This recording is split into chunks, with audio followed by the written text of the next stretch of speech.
This is Brent Allen Winters, commonlawyer.com, www.commonlawyer.com. Catechism on the Constitution of the United States by Arthur J. Stansbury, published, year 18 and 28. And we're up to question number 42 out of 333 questions. Let's do it to it. Here we go. How are elections conducted according to our Constitution? Answer. On a day fixed beforehand and publicly known, the people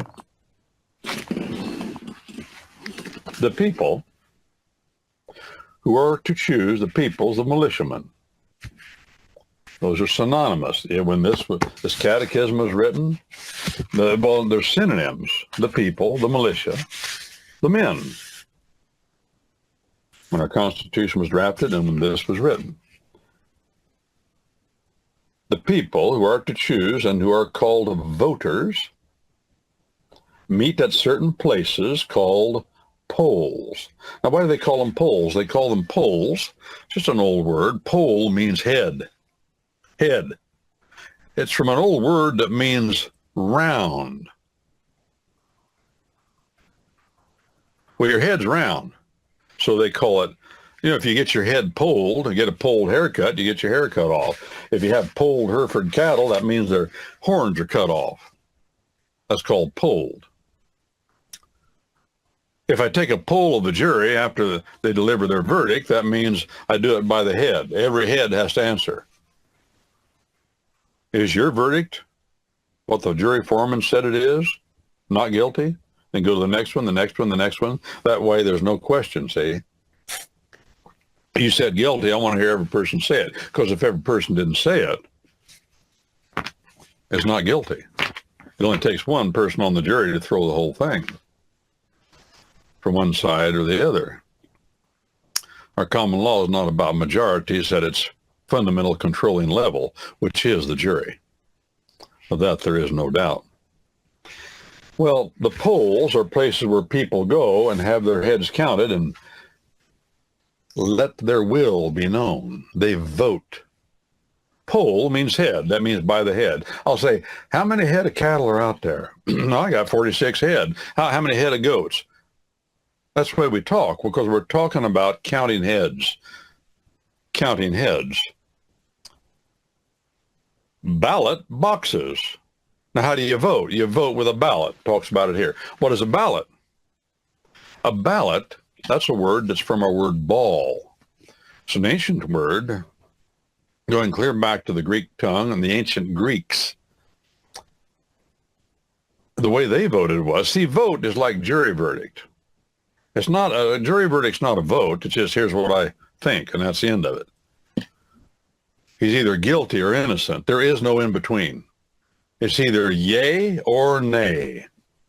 It's either yes or no. Yes, Mr. Government, you can take this man's life, liberty, property, or a combination thereof, or no, Mr. Government, you may not. And that's what every case comes down to, whether it's a criminal case or a non-criminal case.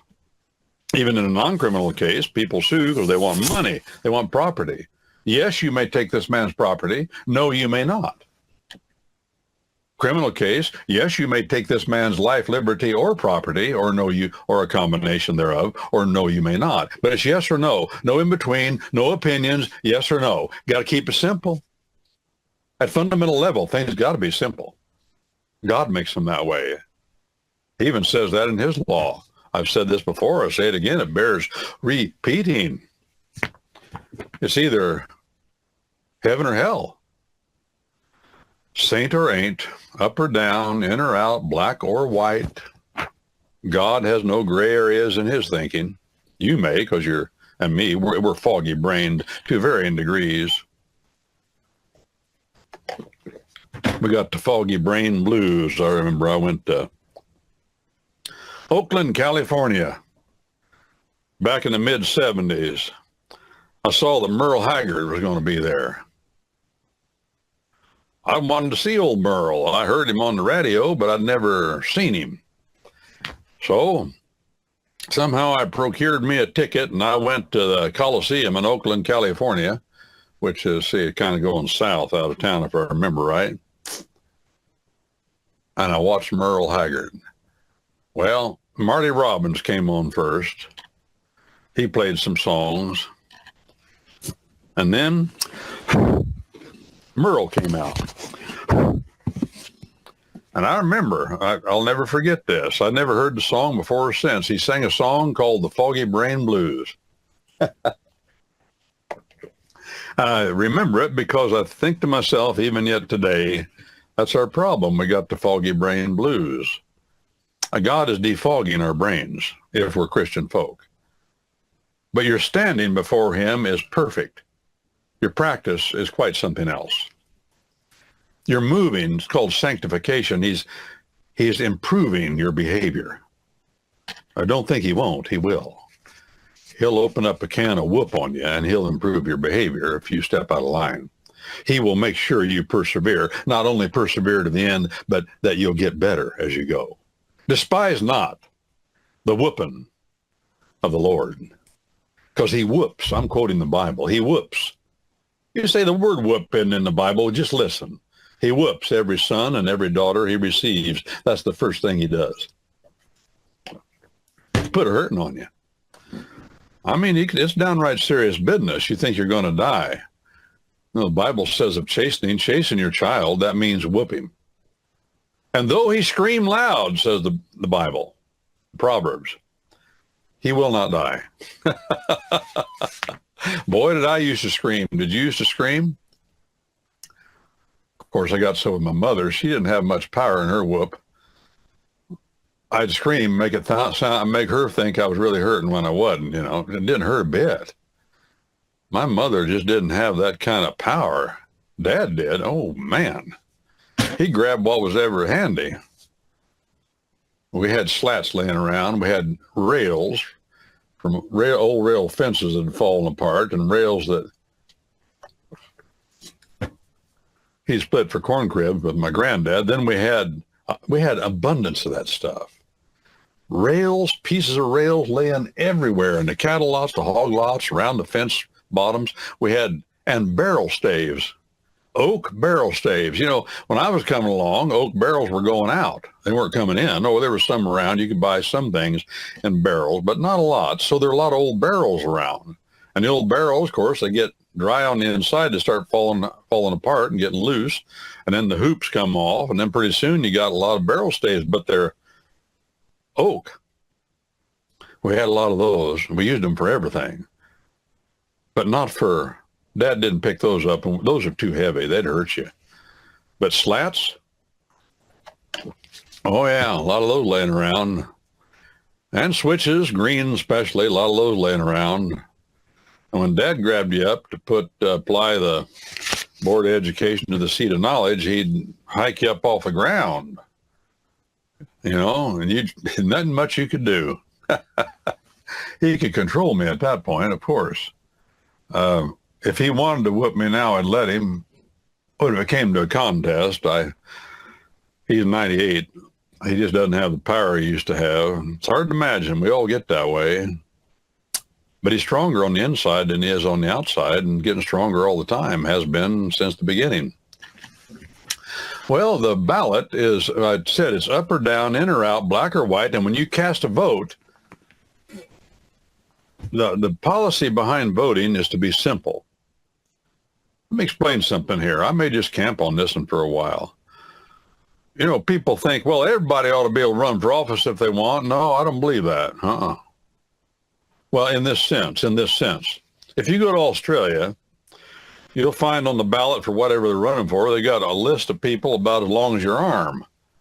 You can choose from all the different Green Party, Sodomite Party, Free Trade Party, Christian Party. I mean, they got all sorts of parties. In America, pretty much, there are other parties, third parties. We allow third parties, but we keep our parties and our vote down to a couple of choices that, we may have 3 or 4, but really there are only 2 that are meaningful. Only 2. Now, sometimes they push that too far. I recognize Ron Paul wanted to run, and they wouldn't even let him. They wouldn't even give him shrift, and he was very popular. I mean, he was packing places out like DJ Trump was packing places out. Ron Paul was that popular just a few elections ago. They wouldn't let him in. They tried to squeeze DJ Trump out that way, remember? But the Ron Paul revolution had got going and rolling and swelling so big, DJ Trump stepped in when it could really happen. That's really what happened. Ron Paul's the one that pioneered running for president on the internet. He's the one that got the ball rolling. Grew up in a famous little town called Gettysburg, Pennsylvania. That's where he grew up. Him and his brother is a CPA down in, I think he's in Texas too. Of course, his son is now U.S. Senator from Kentucky. Well, coming back to it, a jury's vote is up or down, in or out. The decision at the final judgment is up or down, in or out. Jesus Christ. Goats and sheep, that's it. No in between. The evidence is in. It's just a matter of recognizing what has happened. When you cast a ballot, in the old days, way back in the ancient world, the way they cast ballots was they had a little round black stone made of obsidian, something black, and a little round white stone made of silica, something white, light-colored. So they had dark-colored rocks and bright-colored rocks, and then little round things. And you came by when it came time to vote, and it was either yay or nay, up or down. So it was just black or white. You had two stones, you could throw in either one you wanted. And then they would count the black ones and count the white ones, and the black ones were for a certain thing, and the white ones for a certain thing. And they called that ballot. Why? Because you're throwing that little round thing. We call them balls. Ballot, B-A-L-L-O-T. You throw it in, and you only have two choices, black or white, up or down, in or out. Guilty or, like on the jury, guilty or innocent. No in between. It's got to be one of the two. And when your choice is simple, government becomes meaningful. Isn't that what Jesus the Christ said when he said, you let your yea be yea, and your nay be nay. Don't confuse it. I try to train my children. I don't know if I did a very good job. Look, when I ask you a question, if it's a yes, no answer, just give me yes or no, and don't give any preliminary remarks, and don't say no and then launch off into explanations. I don't care. I don't care. I want to know yes or no. You know, people will say no and then immediately explain their no. No, no, no, no, no. Don't do that. Jesus Christ said don't do that.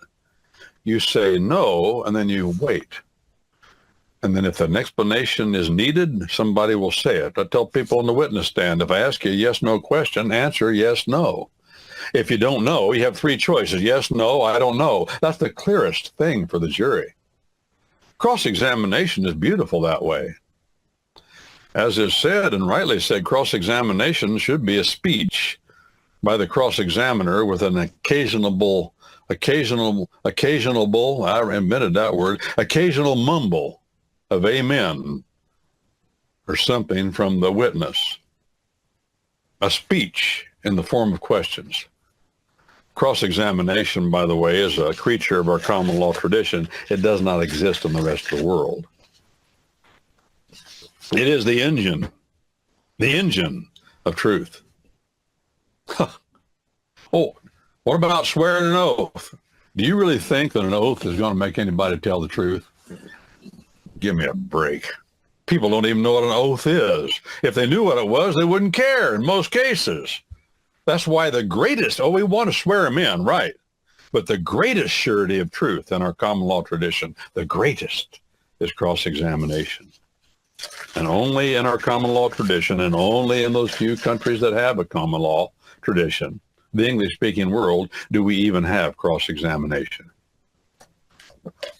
Now you say, I've seen them cross-examine on TV when them senators, they hammer them people that are being put up for put up for being cabinet members and stuff. No. Judges, no, that's not cross-examination. That's FaceTime. That's FaceTime for the politician. If you'll notice, really all he does is use it to show off. He's not really interested in much else but getting his face on the TV and acting like he's in charge and telling somebody off. That's not cross-examination. Oh, they touch on it a little bit, but no, cross-examination, boom, boom, boom. You just make a speech. And they either agree or disagree with everything you say. And if they disagree, you don't miss a hitch, you keep going. You don't argue with a witness. Cross-examination, you don't argue with the witness.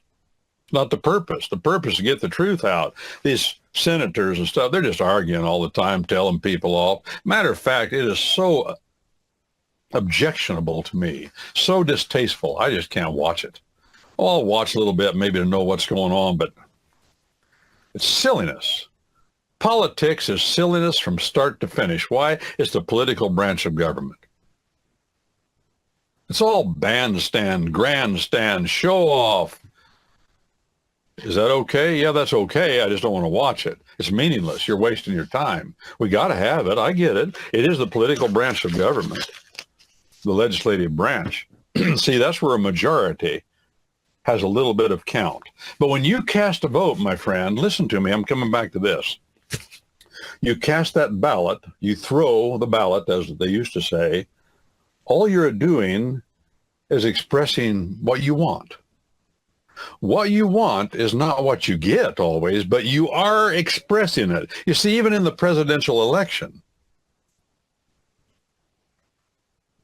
your vote does not determine anything. No, it is the calculus of all of the expressions of will all over the country. This is a political, it's polis, it's the law of the city concept. This is republicanism. That's what it is. Majority rule. That's what democracy and republicanism mean. The majority principle governs. But you know, the majority of all the people in the United States could come out in a presidential election for one candidate, and the Electoral College could put another one in office. That's by design of our common law. That's consonant with what the Bible says. You don't trust the majority, ever. That's a Babylonian concept. We use it, but we try to keep it squelched. What does the left want to do? They want to get rid of the Electoral College. Just like the left got rid of the state legislatures choosing the U.S. senators. Now it's popular vote. Oh, they love popular vote because they believe that they can control the media and they can control the popular mind by the only way they can control is by political correctness. And they've proven they can do it. Put a diaper on your head and double it up. Look like an idiot. Take the vax. And people did. That was a test run. They wanted to know how much power they could exert, how much people would accept their lies, and they found out the majority would do it, and the majority would oppress those that had any sense about them. The majority is always boiling and bubbling over, my friends, always. And it makes the greatest splash. And people are drawn to that activity. That's that's politics. But that's not what rules. It looks like it does, but it doesn't. What rules? I'll tell you what rules. It's not the fire coming up and the bubbling and boiling over and the conflict. Oh, we all love to watch the fight. But what rules over here is this steady glow of this pilot light over here that never goes out. That's what rules. That's why God says it is the remnant that he's concerned about. And Christian folk are the remnant. They're the ones that carry the day. They're the ones that bring the blessing of God. And it's up to you. If you love your country and the land the Lord your God has given you, oh, you cast a vote. Let your will be known. But keep in mind that the will of the majority in our common law tradition is, in the final analysis, overruled overruled by the jury. That's God's ordained overruler down here on land. Final. I just listened recently to a man who had been a high priest in the Mormon church. Lectured for a couple hours. I had a fellow asking him questions. He had left the Mormon church.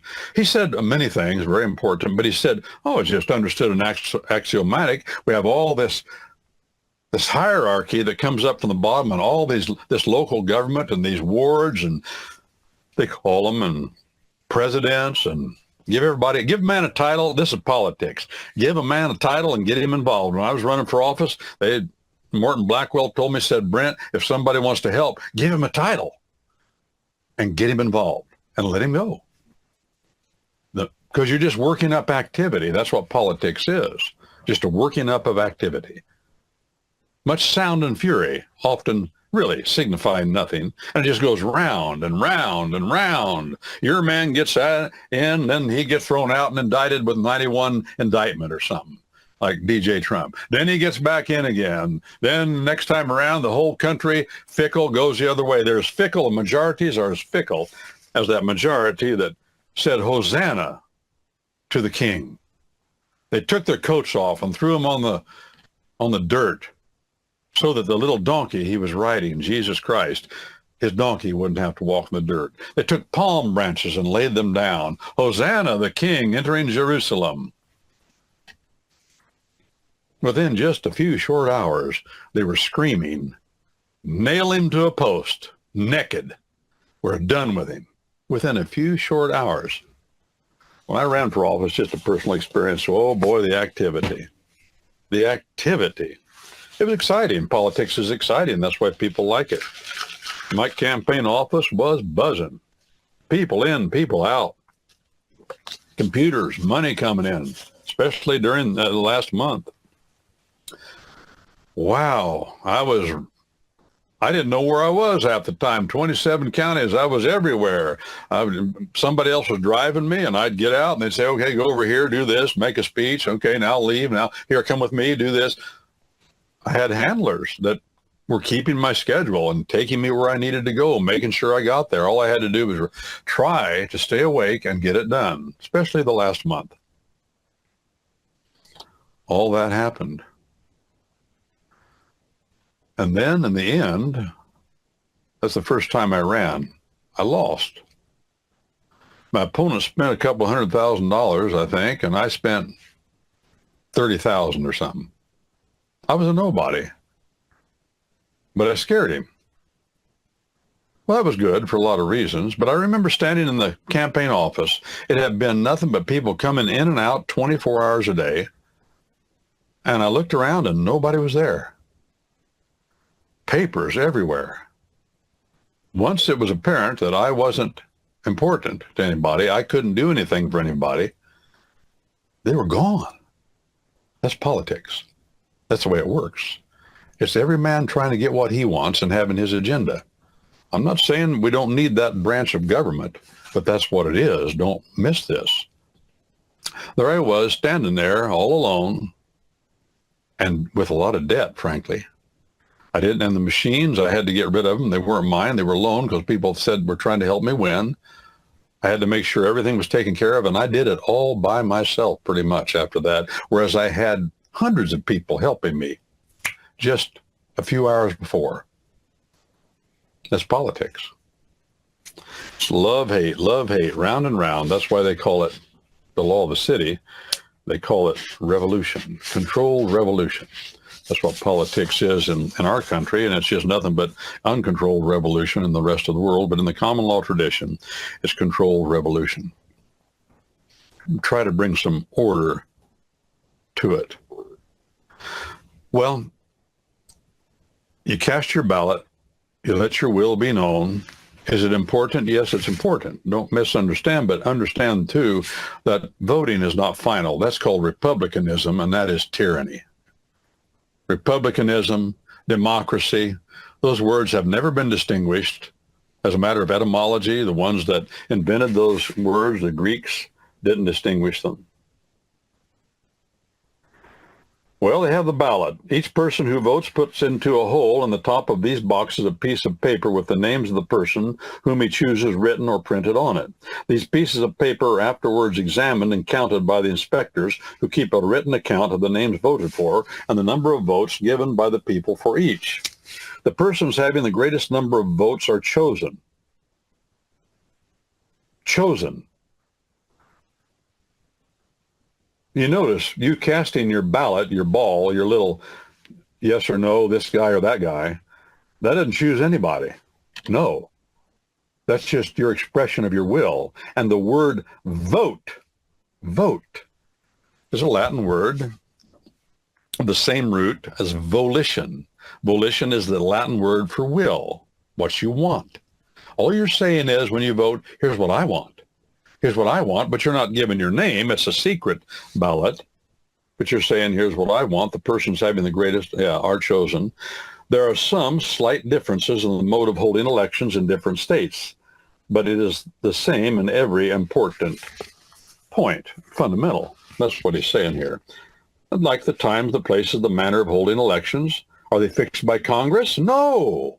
The times, the places, the manner of holding elections are not fixed by Congress. No. They have been thus far left to the regulation of each state for itself, but Congress may fix them if it thinks fit. I wonder about that.